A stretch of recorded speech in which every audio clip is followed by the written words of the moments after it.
A reading from the Holy Gospel according to John. It was before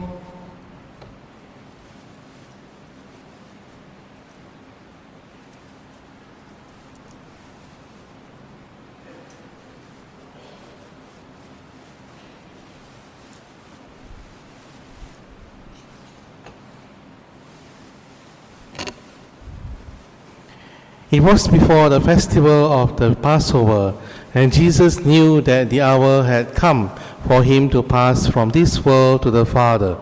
He had always loved those who were his in the world, but now he showed how perfect his love was. They were at supper, and the devil had already put it into the mind of Judas Iscariot, son of Simon, to betray him. Jesus knew that the Father had put everything into his hands, and that he had come from God and was returning to God. And he got up from table, removed his outer garment, and taking a towel, wrapped it round his waist. He then poured water into a basin and began to wash the disciples' feet and to wipe them with the towel he was wearing. He came to Simon Peter, who said to him, "Lord, are you going to wash my feet?" Jesus answered, "At the moment you do not know what I am doing, but later you will understand." "Never," said Peter, "you shall never wash my feet." Jesus replied, "If I do not wash you, you can have nothing in common with me." "Then, Lord," said Simon Peter, "not only my feet, but my hands and my head as well." Jesus said, "No one who has taken a bath needs washing. He is clean all over. You too are clean, though not all of you are." He knew who was going to betray him. That was why he said, "Though not all of you are." When he had washed their feet and put on his clothes again, he went back to the table. "Do you understand," he said, "what I have done to you? You call me Master and Lord, and rightly so I am. If I then, the Lord and Master, have washed your feet, you should wash each other's feet. I have given you an example so that you may copy what I have done to you." The Gospel of the Lord.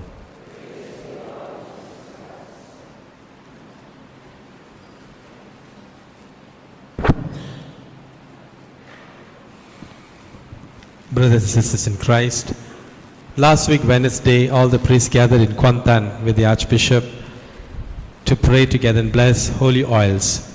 So we have the oils brought forward. First is oil of chrism for baptism and all confirmation and priesthood, and then oil of salvation for baptism, and then oil of infirmarium for the sick. So we have them brought forward, and Father will now receive from the front. 有三种油啊，第一个是救赎油，第二呢是圣油香然后第三是病者的油。Tiga jenis minyak yang akan digunakan dalam gereja adalah minyak krisma, yang kedua minyak penebusan, dan ketiga minyak untuk orang sakit. All these reminds us of this day and the meaning behind it, the priesthood given by Christ, the Eucharist, and called to serve. "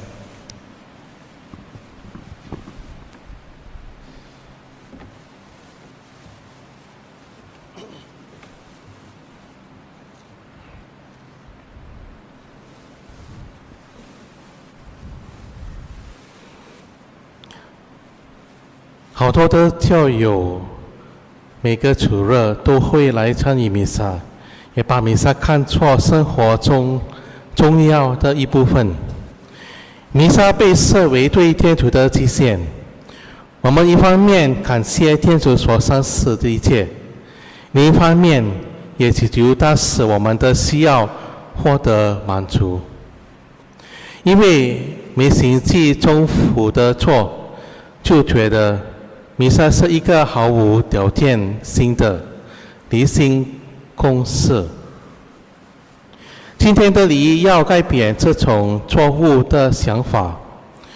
弥撒永远不是理性的公式，每代弥撒都是一种挑战，挑战我们如何真正的活出基督徒的生活。那么，什么是弥撒真正的意义呢？首先，弥撒清楚改变及获得拯救。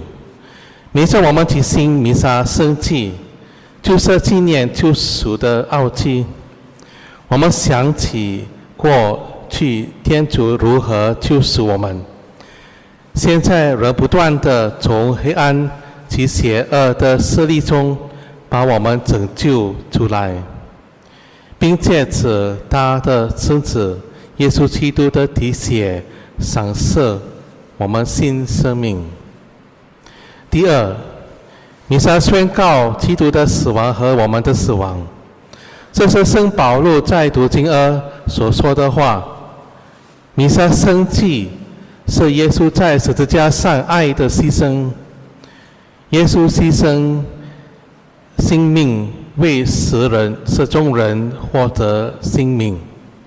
我们参与每代弥撒也受到同样的挑战我们死于自己的罪恶，这是死于偏见及仇恨，愿意为别人牺牲自己的生命。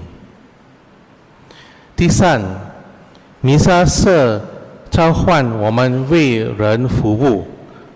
在弥撒中，骄傲与权势没有立足的空间，有的应该是谦逊与仁爱。今天我们感谢耶稣赐给我们参与弥撒的恩宠。如果我们真正明白弥撒的意义，就不会把它视为理所当然。为此，我们更要时常提醒自己，把弥撒的意义生活出来。My dear brothers and sisters in Christ, for many of us, the Mass has become part of our lives. Some of us go for daily Mass, some go for weekly Mass, some come once in a while. But for many of us, the Mass is seen as part of our lives. But some of us perhaps have begun to think that the Mass has become so normal or so unchallenging that we have begun to take it for granted. Today's liturgy aims to break these false notions. The Mass is never normal because each and every Mass has got its purpose. Each and every Mass reminds us that we are supposed to live as disciples of Christ. Each and every Mass reminds us of who we are as Christians, as brothers and sisters in Christ. So what exactly is the meaning of the Mass? First of all, the Mass reminds us that there needs to be change and liberation. Jesus has come to offer salvation to us, but we need to accept it and we need to share this liberation to others. It's not enough to just receive it for our own selves. We also need to share it with others. Secondly, we are reminded that the Mass is the death of our Christ and also our death also. Whenever we celebrate the Mass, we are reminded of Jesus' sacrifice of love on the cross.